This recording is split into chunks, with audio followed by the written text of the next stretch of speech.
सांगने IPL बा Indian premiere league हूँ cricket दुनिया सब बड़ प्रीमियर लीग।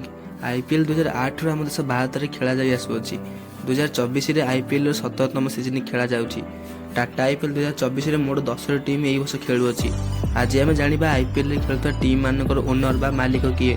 ता पूर्व आपण मैंने जब चैनल नुआ आसती भिडियो लाइक और चैनल सब्सक्राइब कर दिंतु।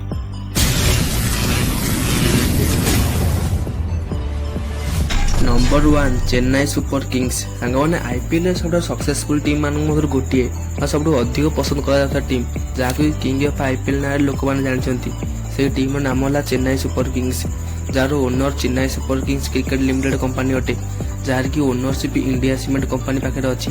2008 इंडिया सीमेंट चेन्नई सुपर किंग्स मालिक हो आसुअछि। यही समय कंपनी मैनेजिंग डायरेक्टर एन श्रीनिवासन अटंती। चेन्नई सुपर किंग्स तमिलनाडु को रिप्रेजेंट करता है और यार home ground MA Chidambaram cricket stadium अटे। नंबर 2 रॉयल चैलेंजर्स बेंगलोर। सांगने RCB ownership United Spirit limited company पाखे अच्छी, जार की सीईओ और मैनेजिंग डायरेक्टर आनंद कृपालु अटंती। 2008 मसीह यही फ्रांचाइजी को 819 कोटी टंका दे किणा जाइतला, जहाँकि सेतेबेले द्वितीय सबुठ दामी टीम थिला। सेतेबेले एही टीम मालिक विजय माल्या थिले। आरसीबी कर्नाटक को रिप्रेजेंट करथाय और यार home ground M Chinnaswamy cricket stadium अटे। नंबर 3 मुंबई इंडियंस। मुंबई इंडियंस मालिक 2008 मुकेश अंबानी कंपनी रिलायंस इंडस्ट्रीज लिमिटेड पाखे अच्छी। 2008 मसीह रिलायंस इंडस्ट्रीज लिमिटेड यही टीम को 821 कोटी टंका दे सेतेबेले आईपीएल सबुठ दामी टीम भाव में किणिथिला। यही टीम मैनेजमेंट एवं मुकेश अंबानी स्त्री नीता अंबानी और पुओ आकाश अंबानी संभाली था। यही टीम मुंबई महाराष्ट्र को रिप्रेजेंट करता और यार होम ग्राउंड वानखाड़े क्रिकेट स्टेडियम अटे। Number 4 Kolkata night Riders. यही टीम मालिक दुईटी भारतीय कंपनी पाखे अच्छी। यही टीम प्रथम मालिक बॉलीवुड हीरो शाहरुख खान को कंपनी रेड चिली एंटरटेनमेंट पाखे अच्छी। यही कंपनी 55% भागर मालिक अटे। यही टीम द्वितीय मालिक मेथा ग्रुप कंपनी पाखे अच्छी। यही कंपनी यही टीम 45% भागर मालिक अटे। मेथा ग्रुप कंपनी चेयरमैन जय मेथा अटंती, जे कि बॉलीवुड अभिनेत्री जूही चावला स्वामी अटंती। यही टीम कोलकाता बा पश्चिम राज्य को रिप्रेजेंट करता है और यार home ground Eden Garden cricket stadium अटे। नंबर 5 दिल्ली कैपिटल्स। यही समय दिल्ली कैपिटल्स दुईटी मालिक अच्छा। यही टीम प्रथम मालिक है जीएसडब्ल्यू ग्रुप और द्वितीय मालिक है जीएमआर ग्रुप। यही टीम मैनेजमेंट पार्थ जिंदाल संभाली था। दिल्ली कैपिटल्स दिल्ली को रिप्रेजेंट करता है और यार home ground Arun Jaitley cricket stadium अटे। नंबर 6 गुजरात टाइटन्स। यही टीम ओनरशिप एवं सीबीसी कैपिटल्स पार्टनर्स पाखे अच्छी। यही टीम को किणा सीबीसी कैपिटल्स पार्टनर्स कंपनी 5625 कोटी टंका देइछंती। यही टीम गुजरात राज्य को रिप्रेजेंट करता है और यार home ground Narendra Modi cricket stadium अटे।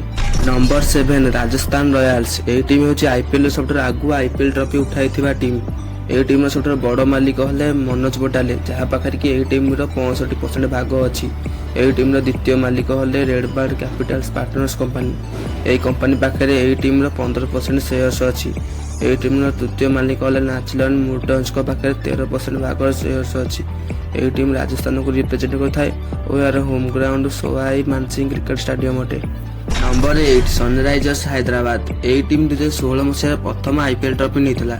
यही टीम ओनरशिप एवं सन टीवी नेटवर्क सीईओ काव्या महाराण पाखे अच्छी, जी कि सन टीवी नेटवर्क फाउंडर कलानिधि महाराण झील। यही टीम तेलंगाना को रिप्रेजेंट करता है और यार home ground Rajiv Gandhi cricket stadium अटे। Number 9 Lucknow super giants. यही टीम ओनरशिप एवं आरपीएसजी ग्रुप मालिक संजीव गोयनका पाखे अच्छी। संजीव गोयनका 2022 यही टीम को 7090 कोटी टंका दे किणिथिले। यही टीम उत्तर प्रदेश को रिप्रेजेंट करता है और यही team home ground BRSABB Ekana cricket stadium अटे। Number 10 Punjab kings. यही टीम मोट 4टी मालिक अच्छा। यही टीम प्रथम मालिक मोहित वर्मा अटंती, जी कि यही टीम 46% भागर मालिक अटंती। यही टीम द्वितीय मालिक नेसवाड़िया अटंती, जी कि 23% भागर मालिक अटंती। यही टीम तृतीय मालिक बॉलीवुड अभिनेत्री प्रीति जिंटा, जी कि यही टीम 23% भागर मालिक अटंती। यही टीम चतुर्थ मालिक कर्ण पाउल अटंती, जी कि यही टीम 8% भागर मालिक अटंती। यही टीम पंजाब को रिप्रेजेंट करता है और यार home ground Inderjit Singh Bindra cricket stadium अटे।